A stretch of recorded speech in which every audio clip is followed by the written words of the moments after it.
Alhamdulillahi Rabbil Alamin, hamda syakirin, hamda dzakirin, wa ashhadu an la ilaha illallah wahdahu la syarika lahu Rabbul Alamin, wa ashhadu anna sayyidana wa nabiyyana Muhammadan abduhu wa rasuluhu as-sadiqul amin. Allahumma salli wa sallim ala abdika wa habibika sayyidina wa nabiyyina Muhammadin إمام الأولين والآخرين وقائد الغر المحجلين وعلى آله الأطهار الطاهرين وعلى الصحابة الغر الميامين وعلى التابعين ومن تبعهم بإحسان إلى يوم الدين. عباد الله، أوصيكم وإياي بتقوى الله فاتقوا الله واعبدوه لعلكم تفلحون. فقد قال تعالى في كتابه العزيز: يا أيها الذين آمنوا اتقوا الله حق تقاته ولا تموتن إلا وأنتم مسلمون. أما بعد، معاشر المسlimin rahimakumullah. Al-Khatib berwasiat kepada diri Al-Khatib sendiri dan kepada hadirin sekalian agar selalu dan senantiasa menguatkan dan menambahkan iman dan takwa kepada Allah Subhanahu wa taala, yang mana dengan takwa adalah mendapatkan kemenangan yang sejati-jatinya maupun di dunia ataupun di akhirat kelak.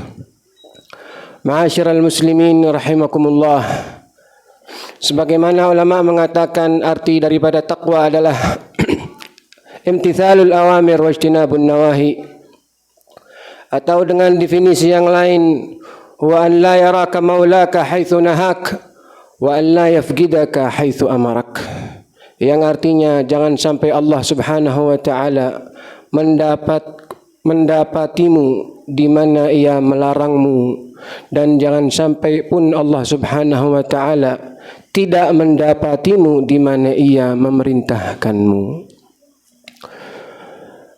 Sayyidina Abi Hurairah radhiyallahu anhu ardhah meriwayatkan dalam satu riwayat di mana beliau berkata, sami'tu Rasulullah sallallahu alaihi wa ala alihi wa sahbihi wa sallam yaqul sab'atun yudhilluhumullahu fi dhillihi yawma la dhilla illa dhilluh. Al-imam al-adil wa syabun nasha'a fi ibadatillahi azza wa jalla wa rajulun qalbuhu mu'allaqun bil masajid wa syabani tahabba fillah ijtama'a alaihi wa iftaraqa alaihi wa rajulun da'athu imra'atun dhatu hasabin wa jamal faqala inni akhafu Allah, wa rajulun tasaddaqa bi sadaqatin fa akhfaha falam ta'lam shimaluhu ma anfaqat yaminuhu, wa rajulun dzakara Allah khaliyan fafadat ainah. Ada 7 golongan yang akan mendapatkan naungan Allah Subhanahu wa taala pada hari di mana di hari tersebut tiada naungan selain naungan Allah Subhanahu wa taala. Yang pertama adalah al-imamul adil, yaitu pemimpin yang adil. Yang kedua, syabun nasya'a fi ibadatillah, pemuda yang tumbuh dewasa di dalam ibadah dan taat kepada Allah. Yang ketiga, rajulun qalbuhu mu'allaqun bil masajid, seorang yang hatinya terikat, selalu rindu, selalu ingin di dalam masjid Allah Subhanahu wa taala. Dan yang keempat, rajulani tahabba fillah, 2 orang yang saling mencintai karena Allah. Ijtama'a alaihi wa tafarraqa alaihi, berkumpul karena Allah maupun berpisah pun karena Allah. Namun yang kelima, rajulun da'athum ra'atun dhata nasbin wa jamal, seseorang laki-laki yang diundang atau digoda oleh seorang wanita yang memiliki paras yang indah, kedudukan yang tinggi, jabatan yang tinggi, namun ia menolaknya dengan mengucapkan inni akhafullah, sesungguhnya aku takut kepada Allah. Yang keenam adalah rajulun tasaddaqa bisadaqatin fa akhfaha, seorang yang mengeluarkan sedekah namun ia menyembunyikannya sehingga lam ta'lam shimaluhu ma anfaqat yaminuh, tangan kirinya pun tidak tahu apa yang diinfakkan oleh tangan kanannya. Namun yang terakhir adalah rajulun dzakarallaha khalian, seseorang yang berzikir menyebut Allah dalam kesendiriannya, fafadat ainah, sehingga air matanya deras mengalir di atas mukanya karena tangisan tersebut.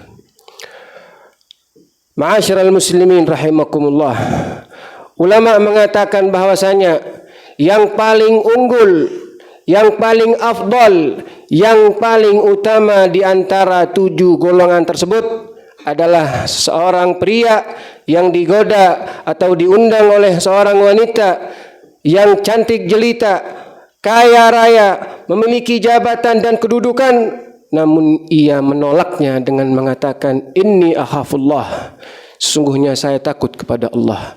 Mengapa demikian? Karena dikatakan tarkul ma'siyah afdalu min fi'lit ta'ah, karena sesungguhnya meninggalkan satu maksiat itu lebih utama, lebih afdal dibandingkan mengamalkan satu taat kepada Allah.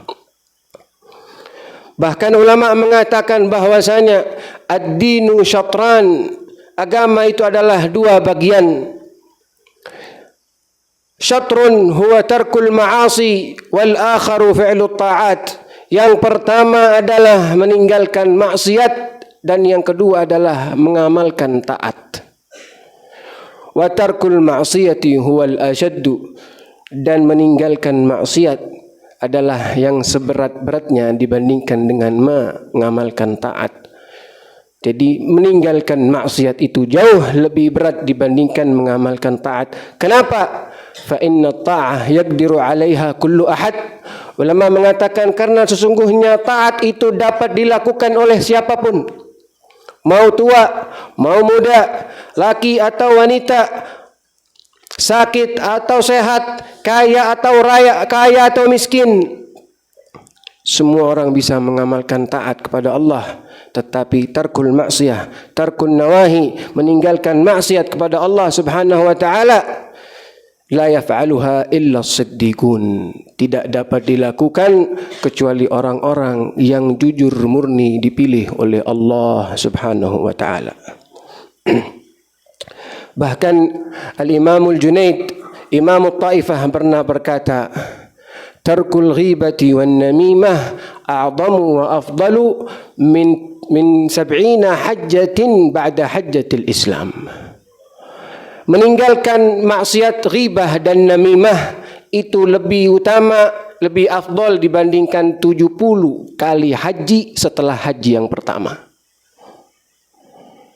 Al-Imam Sayyidina Al-Imam Al-Hasan Al-Basri pernah bertanya kepada orang-orang di sekitarnya, ayyul a'mali afdal, atau ma afdalul a'mal. Ada yang menjawab al-hajj. Beliau bertanya, amalan apakah yang paling afdal? Maka orang-orang ada yang menjawab sebagian haji. Maka dia pun diam, tidak menghiraukan. Ada yang menjawab salat, tetap tidak dihiraukan. Namun yang terakhir menjawab tarkul ma'siyah, faqala sadaqta. Yang terakhir mengatakan tarkul ma'siyah, amalan yang paling utama adalah meninggalkan maksiat. Maka dijawab oleh beliau, sadaqta, benar, karena adalah amalan yang paling utama dibandingkan amalan-amalan yang lain adalah tarkul ma'asi, yaitu meninggalkannya maksiat kepada Allah Subhanahu wa ta'ala. Ma'asyiral muslimin rahimakumullah, maka artinya kita hendaknya sebagai muslim, sebagai mukmin, berlebih hati-hati apabila kita menemukan atau mendapati satu maksiat apapun bentuknya, sekecil apapun kecilnya. Mengapa? Karena Imam Ali Zainal Abidin pernah berkata, "Khabba Allahu thalathan fi thalath." Allah Subhanahu wa taala menyembunyikan 3 perkara di dalam 3 perkara. Khabba ridahu fi ta'atih. Allah Subhanahu wa taala telah menyembunyikan ridhanya di dalam taat kepadanya. Fala tahgiru min ta'atihi syai'an, maka janganlah kalian menyepelehkan suatu taat sekecil apapun. Fala'alla ridahu fiha, karena bisa jadi ridha Allah Subhanahu wa taala ada di dalam taat tersebut. Wa khabba sakhatahu fi ma'siyatih, dan Allah Subhanahu wa taala telah menyembunyikan murkanya di dalam maksiat kepadanya. Fala tahgiru min ma'siyatihi syai'an, janganlah kalian menyepelehkan suatu maksiat sekecil apapun. Fala'alla sakhatahu fiha, karena bisa jadi murka Allah di dalam maksiat tersebut. Wa khabba'a sirrahu fi 'abidih. Allah Subhanahu wa taala telah menyembunyikan wilayahnya. Wa khabba'a wilayatahu fi khalqihi. Allah Subhanahu wa taala telah menyembunyikan wilayahnya di dalam hamba-hambanya. Maka janganlah kalian menyepelekan seorang hamba dari hamba Allah, la'allahu waliyun lillah, karena bisa orang tersebut menjadi kekasih Allah Subhanahu wa taala. Maka demikian dapat kita pahami bahwasanya lebih afdal kita meninggalkan maksiat, menjauhkan diri dari maksiat, daripada kita memperbanyak amal-amal ibadah kepada Allah Subhanahu wa taala. Inna afdalal kalami kalamullah wa ajzalul qawli qawluhu ta'ala. A'udzu billahi minasyaitonir rajim. Bismillahirrahmanirrahim. Wal 'asri innal insana lafi khusrin illa alladhina amanu wa 'amilus salihati wa tawasaw bil haqqi wa tawasaw bis sabr. Barakallahu li wa lakum fil Qur'anil azim wa nafa'ani wa iyyakum bima fihi minal ayati wa dhikril hakim. Aqulu qawli hadha wa astaghfirullah li wa lakum fastaghfiruh innahu huwal ghafurur rahim. Allahumma salli wa sallim ala sayyidina